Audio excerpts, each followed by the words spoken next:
India और भूटान से related देखो, जब आप इंटरनेशनल रिलेशंस के बारे में पढ़ते हो तो भूटान को डेप्थ में स्टडी करा जाता है। मैपिंग पे देखोगे तो यहाँ पे आ गया इंडिया। इंडिया के इंस्टेंट नेबरहुड में नॉर्थ ईस्टर्न स्टेट्स के पास में आपको भूटान लोकेटेड मिलेगा। The capital is Thimphu. Thimphu. आज हम पूरा इंडिया और भूटान का रिलेशन स्टडी करेंगे। ऑन एन एवरेज वही है, people to people ties, trade की बातें करी जाती हैं, इन्वेस्टमेंट की बातें करी जाती हैं। इवन अभी जब प्राइम मिनिस्टर ने विजिट करा भूटान, तो जो मेन फोकस करा गया है वो किसके ऊपर करा गया है? Renewable energy. बार बार बोल रहे थे ना, हाइड्रो इलेक्ट्रिसिटी प्रोजेक्ट यहाँ पे हमने इन्वेस्ट करना है। अब इन्वेस्ट वर्ड नहीं यूज करा, वही वर्ड है, that is line of credit. एक कंट्री दूसरी कंट्री को पैसा देती है, एक अकाउंट में वो पैसा डालती रहती है, आपकी मर्जी है जब आपने पैसा यहाँ से एक्सट्रैक्ट आउट करना है। तो सबसे पहले तो ये देख लो अरुणाचल प्रदेश वाला पार्ट, और इसके बिल्कुल ये जो डार्क ग्रीन कलर आपको दिख रहा है ये भूटान वाला पार्ट। ये वाला पार्ट आपका असम का आ जाता है, और यहाँ से सिलीगुड़ी कॉरिडोर। और ये नीचे वाली साइड में देखोगे तो देयर इज वेस्ट बंगाल, यहाँ पे आओगे तो बांग्लादेश। और ये कौन सा है? ये सिक्किम है। ठीक, सिक्किम कौन सी अमेंडमेंट से ऐड हुआ था? 30 36। 35 से एसोसिएट मेंबर बना था, 36 से फिर फुल फ्लैश मेंबर बन गया था इंडिया का। ठीक है जी। तो अभी प्राइम मिनिस्टर ऑफ इंडिया की विजिट होती है टू भूटान। कुछ की आउटकम्स हैं जिनके बारे में आपको पता होना चाहिए। आईआर के जहां पे भी नोट्स बनाए हैं वहां पे वैल्यू एडिशन आप कर लेंगे, क्योंकि ये रिसेंट डेवलपमेंट हुई। एक हाइड्रो इलेक्ट्रिसिटी प्रोजेक्ट है, और एक नया मेमोरेंडम ऑफ अंडरस्टैंडिंग साइन करा गया है हेल्थ के फील्ड में और रिन्यूएबल एनर्जी के फील्ड में। एक सिटी याद है? गेलेफू सिटी। ठीक है, गेलेफू सिटी। माइंडफुलनेस सिटी के नाम से भी उसको जाना जाता है। देखो, जो भूटान एज अ कंट्री हम लेके चले तो बड़ी शांत सी कंट्री है। इनको ज्यादा मिलिट्री से भी लेना देना नहीं है। इनका मेन फोकस होता है कि हमारे यहाँ पे एमिशन भी ना हो, साफ सुथरा एरिया होना चाहिए। तो जो गैलेफू सिटी का कॉन्सेप्ट लाया गया था, विच इज माइंडफुलनेस सिटी का कॉन्सेप्ट, उसको जीरो एमिशन सिटी बनाया जाएगा गैलेफू में, यानी कि भूटान के अंदर। और उसका अगर आप ज्योग्राफी देखते हो तो बड़ी ज्यादा टफ ज्योग्राफी आपको गैलेफो की मिलती है। काफी पहाड़ी एरिया है, बारिशें जब होती हैं तो फ्लड्स भी आ जाते हैं। एलिफेंट्स बहुत सारे हैं, कॉरिडोर्स बन रखे हैं। जब एलिफेंट्स आते हैं तो ह्यूमंस के साथ कॉन्फ्लिक्ट भी कई बार होते हैं। खैर, चैलेंजेस हर ज्योग्राफी के ही अंदर आते हैं। तो ये जो गैलेफू सिटी है, इंडिया ने इंटरेस्ट शो करा था कि गैलेफू सिटी में जो इन्वेस्टमेंट है वो हम करेंगे आपके लिए, हम डेवलप करने में आपको हेल्प करेंगे। अदरवाइज ऊपर तो बैठा ही है चाइना वाले, तो वो बोल देंगे अगर कोई नहीं कर रहा तो हम आपकी हेल्प करते हैं। और भूटान जोग्राफिकली अगेन आप स्ट्रेटेजिकली अगर देखोगे तो इंपॉर्टेंट है फॉर इंडिया। एक तो नॉर्थ ईस्टर्न स्टेट्स है साइड में। ठीक, नॉर्थ ईस्टर्न स्टेट्स के साथ अगर लैंड एरिया के साथ देखें तो हम थोड़े से एरिया के साथ कनेक्टेड हैं। सिलीगुड़ी कॉरिडोर, जिसको लेमन ऐसे चिकन नेक कॉरिडोर भी बोल देते हैं। जैसे मुर्गी का जो सर वाला पार्ट होता है छोटा सा होता है, बॉडी ज्यादा बड़ी होती है, तो ये मेन पार्ट बोल दिया जाता है, और यहाँ पे छोटा सा हेड, और इसको बोल देते हैं चिकन नेक कॉरिडोर। अब स्ट्रेटेजिकली एक और इंपॉर्टेंस है, साइड में सिक्किम है, यहाँ पे नेपाल वाला, मतलब इंटरनेशनल बॉर्डर्स हमारे काफी सारे हैं। और ऊपर से नीचे वाली साइड पे आओगे तो जिसको 1971 में लिबरेशन दी थी, दोबारा से जाते हैं हमें ये पकड़ लें तो 1971 में लिबरेशन हुआ था बांग्लादेश का, ईस्ट पाकिस्तान वाला पार्ट हुआ करता था। तो स्ट्रेटेजिकली हमारे लिए भूटान एक इंपॉर्टेंट कंट्री की तरह इमर्ज होके आती है। जो मैंने माइंडफुलनेस सिटी वाला लोकेशन बोला, दैट इज गेलेफू, यहाँ पे है वो लोकेटेड। अब यहाँ से एक अपडेट आप ऑलरेडी पढ़ चुके हो, कोकराझार रीजन असम के अंदर, वहां पे रेलवे लिंक बनाया जाएगा ताकि कनेक्टिविटी और ज्यादा बूस्ट करी जा सके टुवर्ड गेलेफू। क्योंकि जब आप सामान लेके जाओगे ऊपर की तरफ तो आपको कनेक्टिविटी तो चाहिए होगी, रोड ब्रिजेस सारी चीजें इसमें कवर करी गई हैं। तो ये रेलवे लिंक है जो गेलेफू और कोकराझार, जो कि असम के अंदर लोकेटेड है, उनको आपस में कनेक्ट करेगा। थोड़े से और ज्योग्राफिकल अगर पॉइंट्स देखते हो आप, तो यहाँ पे डोकलाम प्लेटू है। अब रीजन बोला होता तो हम भूटान की बात करते, पर प्लेटू बोला है तो ज्योग्राफी की तो कोई बाउंड्रीज नहीं है, बाउंड्री तो इंसान ने लगाई थी। तो यहाँ पे ये जो रीजन है दैट इज डोकलाम प्लेटू वाला, या डोकलाम रीजन बोल रही हूँ तो भूटान के अंदर की बात चल रही है। अब यहाँ पे दो टेरिटरीज और बताई थी मैंने आपको, याद है किसी को? एक पी से थी। यस यस, किसने बोला ये? ठीक है, गुड। देखा नितिन, शुरू में याद है ना बीबी, क्योंकि उस टाइम रेगुलर और रिवीजन कंटिन्यू कर रहे थे, तो ये फर्क पड़ता है। जाकर लूंग एंड पासम लूंग। नहीं, तारीफ ही करी मैंने, याद है ना? आपने सिक्किम वाला भी ठीक बोला बिल्कुल श्योरिटी के साथ कि 36। जिस दिन आपका फर्स्ट डे था वही आर्टिकल हम कर रहे थे सिक्किम वाला। चलो ठीक है। तो ये जो एरियाज है काफी हाइट पे है, आपको ऐसे सच वेजिटेशन वगैरह यहाँ पे नहीं मिलती। तो चाइना ने इलीगल अपनी एनक्रोचमेंट्स इन एरियाज में करके रखी हुई है। भूटान को बोलते हैं कि ये जो डोकलाम वाला रीजन है ये हमको दे दो और इन रिटर्न आप ये दोनों एरियाज वापस ले लेना हमसे।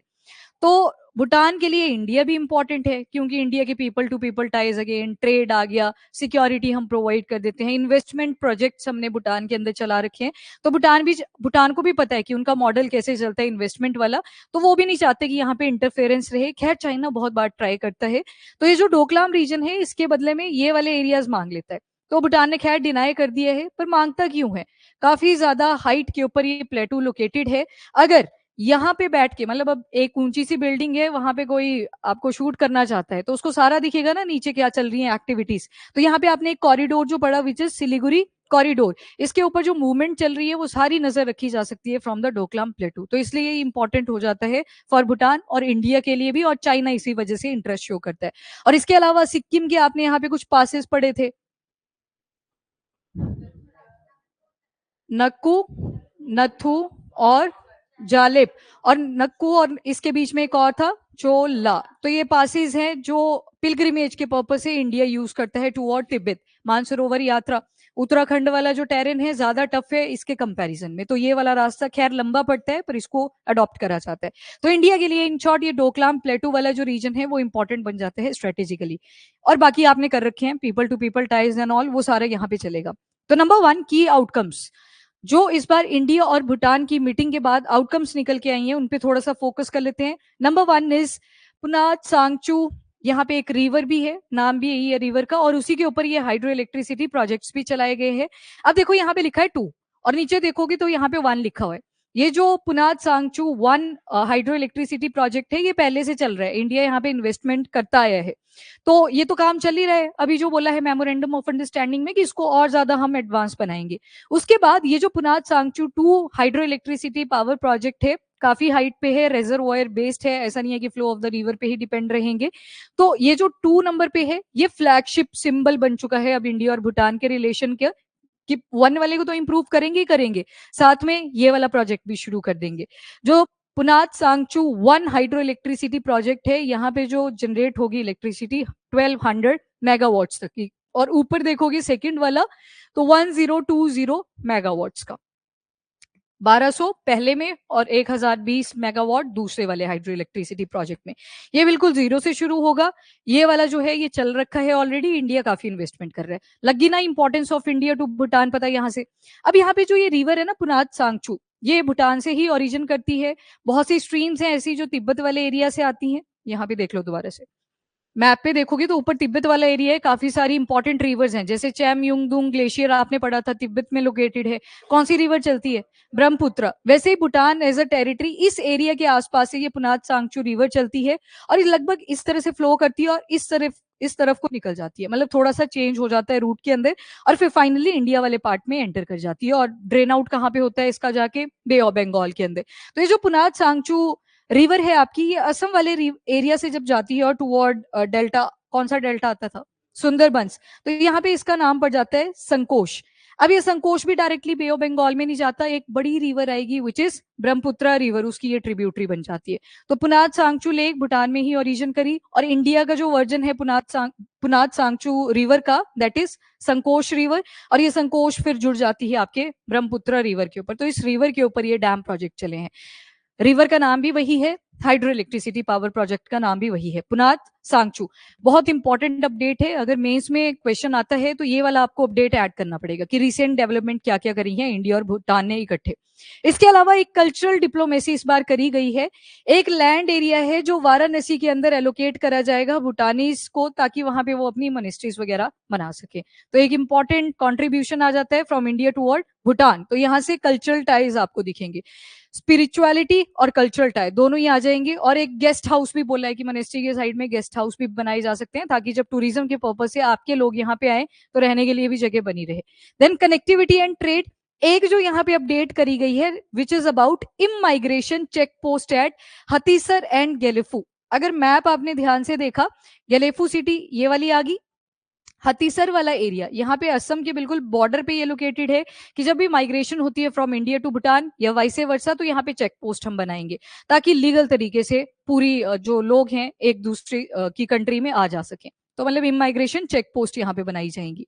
उसके बाद फाइनेंशियल कोऑपरेशन अगर देखोगे, हाइड्रो इलेक्ट्रिसिटी पावर प्रोजेक्ट के लिए लाइन ऑफ क्रेडिट इंडिया में वहां पे पुनात सांगचू है, संकोश इंडिया में जब आ जाती है।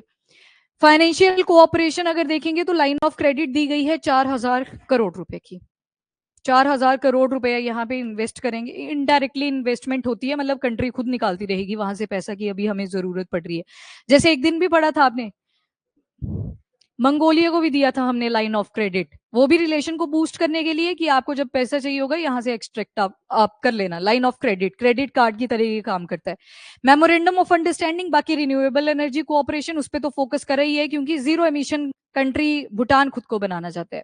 नहीं नहीं, जहां पे आपको लगता है कि पैसा ज्यादा लगेगा तो जो देरी होती है पैसा, वो भी पैसा डालती रहती है और दूसरी कंट्री वहां से पैसा एक्सट्रैक्ट आउट करती रहती है। एड एंड ग्रांट्स बोल रहे हो आप, तो एड एंड ग्रांट्स तो ब्रॉड वर्ड आ गए ना। ग्रांट्स तो आप तब भी देते हो जब आपको पता है रिटर्न कुछ नहीं आएगा वहां पे, तो वो तो बड़ा ही ब्रॉड वर्ड आ गया। यहाँ पे लाइन ऑफ क्रेडिट था। ज्यादातर जो लाइन ऑफ क्रेडिट सरकारें देती हैं दूसरी सरकारों को या कंट्री देती है दूसरी कंट्री को, इसका मेन पर्पस यही होता है कि कोई बड़ा सा प्रोजेक्ट चल रहा होता है, कॉन्टिन्यूटी बनी रहे, पैसे का फ्लो बना रहे, तो उस पर्पस से लाइन ऑफ क्रेडिट दी जाती है। ग्रांट एंड एड्स तो बहुत ब्रॉड टर्म आ गया, वहां पे आप हो सकता है बाद में पैसा भी मांगो। यहाँ पे ये लाइन ऑफ क्रेडिट है, हेल्प कर दी, इंटरेस्ट के साथ ये रिटर्न भी करेंगे एक टाइम पे, ऐसे थोड़ी है कि दान में करती है। तो लाइन ऑफ क्रेडिट जैसे क्रेडिट कार्ड फंक्शन करता है, बस वैसा जैसा इसका पर्पस होता है। चलो जी, नेक्स्ट रिन्यूएबल एनर्जी पे तो वैसे भी फोकस कर रहे हैं, इसमें सोलर, विंड, बायोमास सारी चीजें आ जाएंगी जहां से एमिशन ना एमिट हो। बाकी हेल्थ एंड मेडिसिन, आपको पता है फार्मास्यूटिकल के अंदर इंडिया का नाम आता है, जिस भी कंट्री के साथ रिलेशन पड़ते हो वहां पे फार्मास्यूटिकल वैसे ही आ जाता है। डिजिटल हेल्थ, कैपेसिटी बिल्डिंग, इन पे ही फोकस कर रहा है। अब एक मेमोरेंडम ऑफ अंडरस्टैंडिंग और साइन हुआ है, जैसे इंडिया की निम हंस, क्या लग रहा है आपको ये कौन सी बॉडी होगी?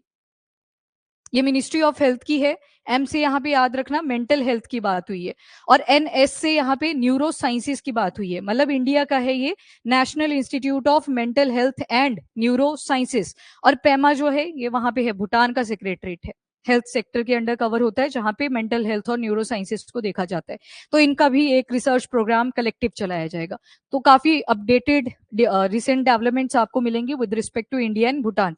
इसके अलावा गेलेफू और जो काकराझर वाला एरिया था वो आपने देख लिया है, और एक बनरहाट करके रीजन है इन वेस्ट बंगाल। ये सिलीगुड़ी कॉरिडोर वाला एरिया शुरू हो जाता है, यहीं पे लोकेटेड है बानरहाट। कनेक्टिविटी बनाए रखनी है तो ये भी एक रेलवे लिंक प्रोजेक्ट है जो इंडिया और भूटान के बीच में लोकेटेड है।